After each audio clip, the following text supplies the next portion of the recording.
बिस्मिल्लाहिर्रहमानिर्रहीम। अस्सलाम वालेकुम स्टूडेंट्स। टॉपिक है हमारे पास composition of inspired and expired air, यानी इंस्पायर्ड और एक्सपायर्ड ईयर का कंपोजिशन।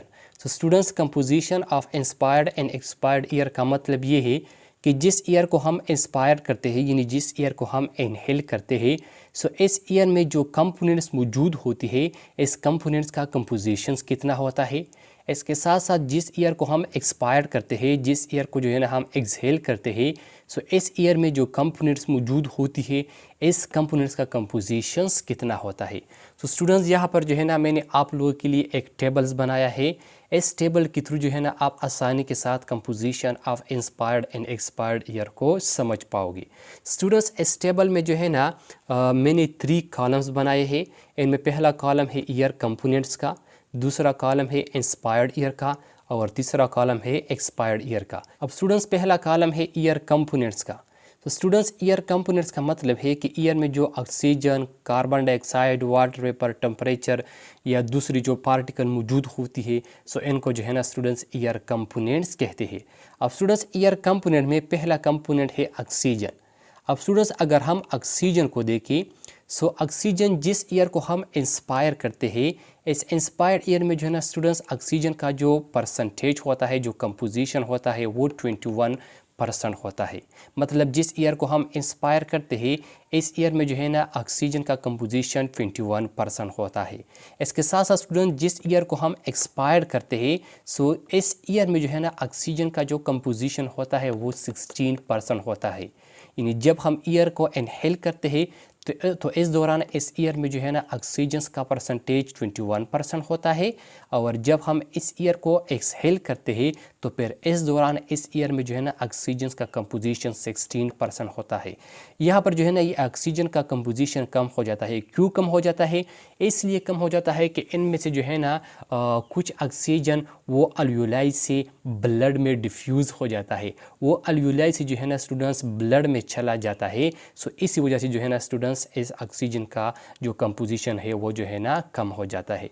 अब दूसरा कंपोनेंट है कार्बन डाइऑक्साइड का। सो अगर हम कार्बन डाइऑक्साइड को देखें, सो जिस ईयर को हम इंस्पायर करते हैं, इस ईयर में जो है ना कार्बन डाइऑक्साइड का कंपोजिशन होता है 0.04%, और जिस ईयर को हम एक्सपायर करते हैं तो इस ईयर में जो है ना कार्बन डाइऑक्साइड का कंपोजिशन होता है 4%। यहाँ पर जो है ना कार्बन डाइऑक्साइड का जो कंपोजिशन है वो जो है ना ज़्यादा हो जाता है। अब एक्सपायर्ड ईयर में कार्बन डाइऑक्साइड का कंपोजिशन क्यों ज़्यादा हो जाता है? एक्सपायर्ड ईयर में कार्बन डाइऑक्साइड का कंपोजिशन इसलिए ज़्यादा हो जाता है कि हमारे बॉडी में जो है ना ऑक्सीजन की मौजूदगी में रेस्पायरेशन, सेलुलर रेस्पायरेशन का प्रोसेस होता है। इस सेलुलर रेस्पायरेशन में जो है ना कार्बन डाइऑक्साइड गैस पैदा होता है। ये कार्बन डाइऑक्साइड गैस जो है ना ये ब्लड में आ जाता है, और फिर ब्लड से जो है ना स्टूडेंट्स इस अल्वियोलाई में आ जाता है, और फिर अल्वियोलाई से जो है ना स्टूडेंट्स इस कार्बन डाइऑक्साइड गैस को हम बाहर एक्सक्रीट आउट करते हैं, बाहर एक्सहेल करते हैं। तो इसी वजह से जो है ना इस एक्सपायर्ड ईयर में कार्बन डाइऑक्साइड का कंपोजिशन ज़्यादा हो जाता है। अब तीसरा कंपोनेंट है स्टूडेंट्स वाटर वेपर का।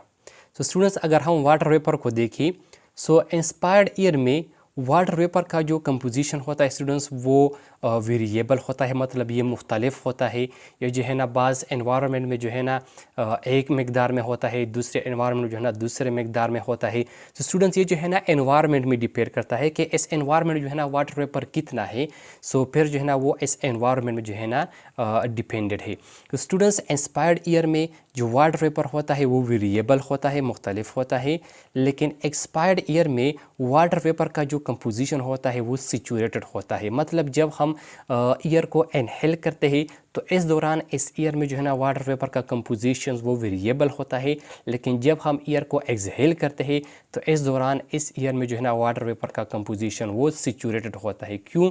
क्योंकि हमारे बॉडी के अंदर स्टूडेंट्स मेटाबॉलिक रिएक्शंस होती है, केमिकल रिएक्शंस होती है। इस दौरान जो है ना स्टूडेंट्स हमारे बॉडी में वाटर वेपर पैदा हो जाती है, और ये वाटर वेपर जो है ना स्टूडेंट्स फिर हम एक्सहेल करते हैं, इनको जो है ना फिर हम बाहर एक्सपायर करते हैं, बाहर जो है ना खारिज करते हैं। अब स्टूडेंट्स, ईयर कंपोनेंट्स में 4 कंपोनेंट्स है टेम्परेचर। सो टेम्परेचर्स को हम देख लेते हैं। स्टूडेंट्स, टेम्परेचर जो है ना इंस्पायर्ड ईयर का जो टेम्परेचर होता है वो वेरिएबल होता है।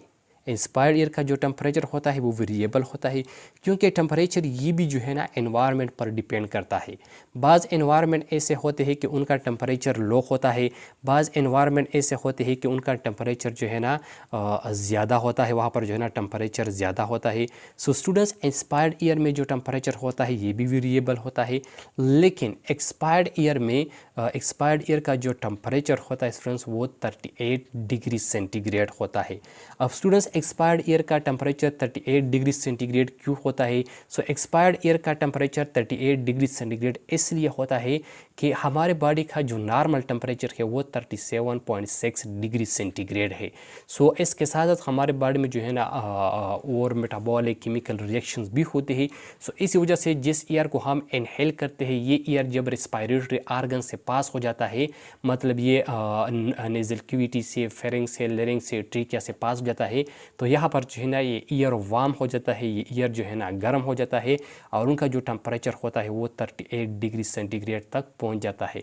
सो जब हम ईयर को एक्सपायर करते हैं तो इस दौरान इस ईयर में जो है ना टेम्परेचर का जो कंपोजिशन होता है वो 38 डिग्री सेंटीग्रेड होता है।